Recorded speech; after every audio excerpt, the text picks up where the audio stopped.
Okay, Mr. Tony Bebas ng Quezon City. Sir Tony. Hello. Hello. Ting. Gandang gabi. Buhay kayo dyan. Naimbag nga gabi. Gandang gabi at Engineer, Saldi, magandang gabi. Yes. Okay, Sir Tony. Tatanungin ko lang kay Engineer. For the good of the nation, Iglesia ni Cristo supported Noynoy Amar Rojas. Is this tumpak or correct? We look forward for the good of the nation. Please. Hindi po, kasi unang-una, sana kung sundin natin yung separation of church and state. Kung gusto ng isang religious organization na i-endorse yung Sa kandidato. Una-una, dapat hindi nila gagawin yun eh. Kasi nagiging indebted nga yung politician na in-endorse nila later. Kung siya ang manalo naman, may utang na loob siya ngayon dito sa Paano niya itatama kung mali ang ginagawa ng simbahan kung may utang na loob siya doon? Hindi niya gagawin yun dahil nga may utang na loob siya. In many cases, ang religion, hindi natin sinasabi kung sino, ang mga religious organization, may mga mali rin yan na nagagawa. Kagaya nga nangyari dun sa Amerika nitong recent years. No?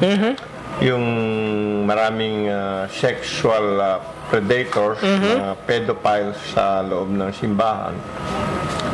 Hindi natatakot ang korte na itama nila yung justice na kailangan gawin. Dahil wala silang utang na loob wala silang utang na loob sa religious group. Mga religious group na yun. Dito ngayon meron Oo. Kung meron ganon, hindi mo malulutas yung problema na yun. Pag nakagawa sila ng kasalanan, Tama. Sir Tony. Alam mo ninyo, yung endorsement, malaking bagay sa panalo ng isang kandidato. Lalo yung solid vote ng Iglesia ni Cristo ay malaki talagang tulong sa mga kandidato na ine-endorse.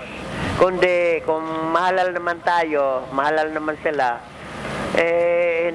total, hindi naman mahirap pag-usapan itong mga supporter na talagang mag-focus tayo sa reforma ng ating bansa. Dahil malaki ang reformahin ni Noynoy Aquino Marrojas kapag siya ay papalarin sa maging presidente at vice president, magtulong-tulong sila at i-focus muna sa mga improvements ng ating mga deficiencies ng ating bansa na iwanan ni Mrs. Arroyo. Maraming salamat, Attorney. Yun nga, pero kagaya nun, palagay mo kaya ipipilit ng mga politician later yung paggamit ng condom o kaya yung abortion at very early stages na kailangan dito ngayon sa bayan nato para malutas ang problema ng kahirapan. Mukhang duda kami kung magagawa ng mga politician yun. Kung sila ay nanalo dahil sa endorsement ng mga religious organizations. Sigurado hindi na nila gagawin yan. Yun nga. Kasi nga, sabi mo nga, indebtedness na di ba?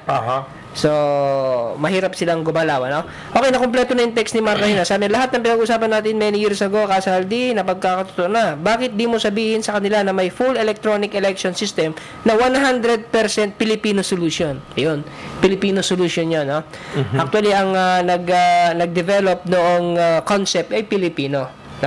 So, wala namang inimbentong technology, kundi yung internet technology na nandyan, yun lang ang ginamit. So, ginamit lang sa tama. Parang ganon. Yeah. Okay. Pula naman kay Albert from Pampanga, sabi niya ito. Si Erap ang choice ni engineer, kalabang mortal ni FDR. Bakit? Sino ba si FDR? Hindi, wala po kami talagang kinakampihan na kung hindi ang mas concern namin is matupad ang will of the Filipino people. Pero wala talaga kami. Kung nakita nyo man na marami kaming retrato ni Erap, na-tempo lang na yun yung mga available na mga nakausap namin politician. Pictures, Dahil inaano namin yung problem, yung solution sa poverty na sana i-implement nila. Kasi ang ano naman dyan yung result ng nagagawa lang ng isang administration ang nagsasabi sa kanya kung great leader siya o hindi.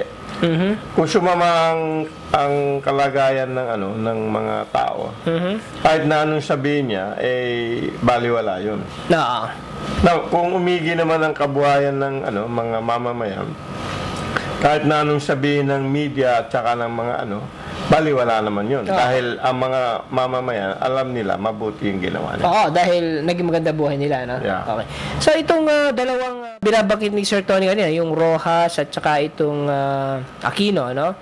Na sabi niya, maraming gagawin rin pa. Pero kung titignan mo, no, yung mga apelidong yan, mga dati nang nanungkulan yan, no? Mga dating nanungkulan na ito, naging ganito pa rin yung resulta ng ating buhay, ano? So, ewan ko kung anong gagawin nilang mga reforma pag uwi nila, pero ang sinasabi ko lang, ang mga apelidong yan ay naupo na sa Malacanang. Oo. Kung sino man ang manalo, i-represent na naman namin ang solution na pinaniniwalaan namin. Hopefully, open-minded sila para tanggapin nila kung ano yung tamang talaga solution. Tsaka kung sincere sila talaga na mabawasan ang kahirapan dito. Kung meron mang pangunahing criteria na nakikita ko ngayon na posibleng suportahan nyo, kung susuporta nga kayo, ay yung ang criteria na mahalaga sa American for a Better Philippines ay yung open-minded siya. Yun lang, di ba? Kasi, pag open-minded siya, at least, i-entertain niya yung mga proposed solutions sa mga problema ng poverty. Oh, yeah. Di ba? Kaya siguro yun, no? Kung sino man dyan ang hindi sarado ang utak, no? At open-minded, yun. Sana ang manalo ay open-minded naman, no? Okay, mula naman ito, may text pa ulit, no? Ano ang tawag sa mga taong naniniwala sa sabi-sabi sa mga cult leaders, no? Yung kulto. Di ba mga walang bait sa sarili? Both using your conscience. Huwag maging fanatic. Yan. Oo, importante yun. Dahil yung maging fanatic, yun ang mga nagkakaroon ng masamang resulta. Hindi kagaya ng mga terrorists. Religious cult naman ang terrorism. Fanatic din yung mga yan, ano? So, ibig sabihin ngayon, itong sinasabi ng text natin ngayon, ano? Ay bagamat, kasi usong-uso dito sa Pilipinas ang endorsement ng mga leaders ng mga religious group na para bang sinasabi nila na sa isang kumpas nila mapapasunod nila yung kanilang mga followers. Ganun nga baka Ewan ko. dedicated. Ewan ko, kasi ako Katolik ako, kahit nakasabihan ako ng cardinal hindi ako susunod sa kanya kasi sino yung boboto ko. Kung pagpapatayin mo ako, ewan ko, hindi totoo yun. Okay. Pero ewan lang natin sa iba. Yeah. Baka naman yung iba, isang kumpas ng leader nila, ay yun ang iboboto ko kasi yun ang sabi sa amin. Meron din naman sigurong ganon. Meron din. Di ba? Yeah.